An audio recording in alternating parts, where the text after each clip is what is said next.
Travel season is upon us, but not everyone, of course, is ready for it. In the last few years, getting a new passport or renewing your expiring passport has been taking much longer or is more expensive too. But what if you didn't need your passport at all? Today, we're going to take you on a trip to exotic places you can travel to from the US without even needing a passport.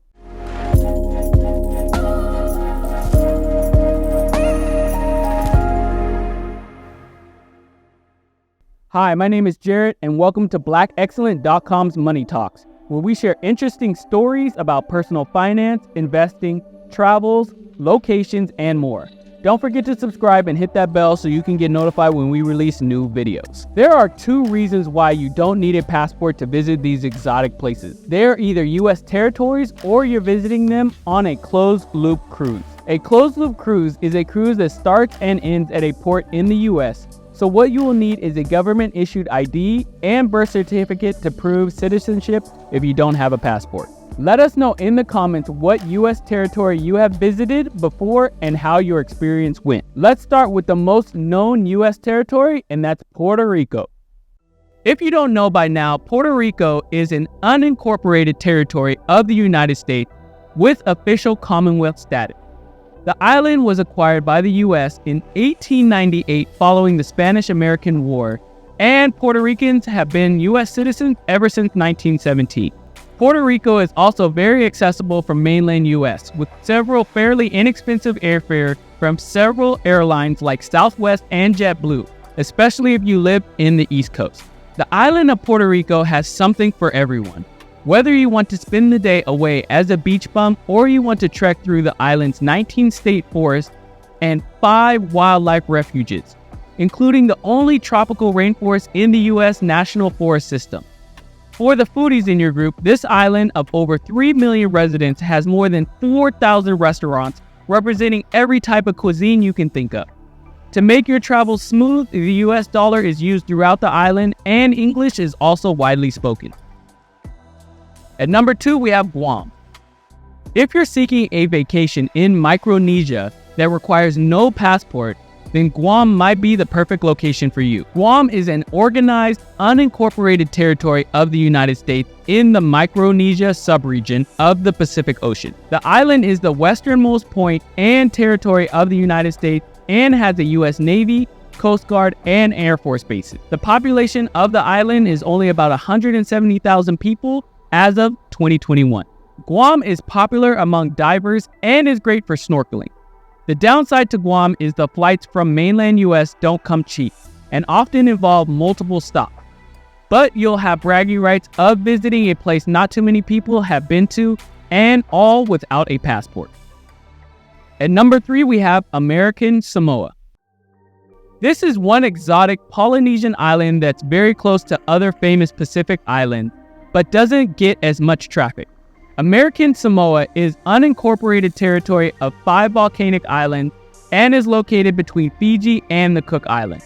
The tourism infrastructure isn't very strong here, and hotels and restaurant options are scant, which might be a dream come true or a nightmare depending on what type of traveler you are. Uncrowded beaches are common here, as is the authentic Samoan culture. Again, flights here are not cheap and you have to connect through Hawaii. At number 4, you have the U.S. Virgin Islands. We are back in the Caribbean Sea with the U.S. Virgin Islands, which are made up of 3 islands plus a scattering of small isles.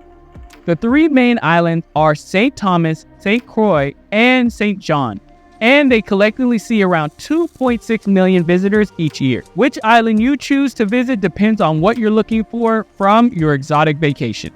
St. John is known for great diving and tropical parks. St. Thomas is best for those who love to shop, as it has countless boutiques and jewelers.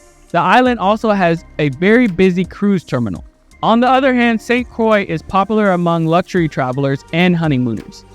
You can have one exotic, incredible vacation without a passport regardless of which island you choose to visit. At number 5, we have the Northern Mariana Islands. You likely have never heard of these collection of islands, and that makes for an intriguing vacation spot. The Northern Mariana Islands are a U.S. Commonwealth in the Pacific Ocean and are made up of 14 islands. These Micronesian islands have a very interesting history, having been governed by Spanish colonists in the 16th century and later by the Japanese forces during World War II. Saipan is the largest island of the marinas. It's home to several war memorials and museums along with sandy shores and mountainous landscapes. If you're looking for extreme fun, you can go diving in the Grotto, a limestone cavern that's home to sea turtles and even reef sharks. The Marina Islands have seen a huge decline in population in the last 2 decades, partly due to a drop in tourism. It's estimated that the island currently has around 55,000 residents. Flying to the northern Marina Islands will not come cheap or easy, as you will likely make at least 2 stops flying from mainland US. There are plenty of accommodations once you get there, and most of them are surprisingly cheap for the luxury they provide, some of them even with incredible views.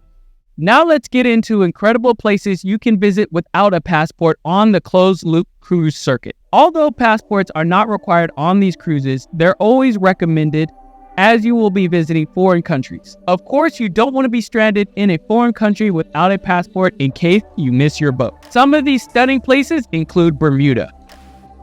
Bermuda is a British overseas territory known for its pink sand beaches and boutique-lined streets. This is a popular destination for closed-loop cruises departing from the Northeast. You can also see the Dominican Republic without a passport on one of these closed-loop cruises. Most cruises stop in Santo Domingo or Punta Cana. You can fly directly to the U.S. Virgin Islands, but you can't do the same with the British Virgin Islands, unless you're on one of these closed-loop cruises. In fact, many such cruises visiting St. Thomas and the U.S. Virgin Islands also make a pit stop in Tortola within the British Virgin Islands. And then, of course, there is the Bahamas, one of the most popular, accessible, and affordable cruise destinations from the U.S. You don't need a passport here if it is a closed-loop cruise, which most of them are. You can even do a 2-day cruise from Miami to the Bahamas. It doesn't get much more convenient and affordable than that.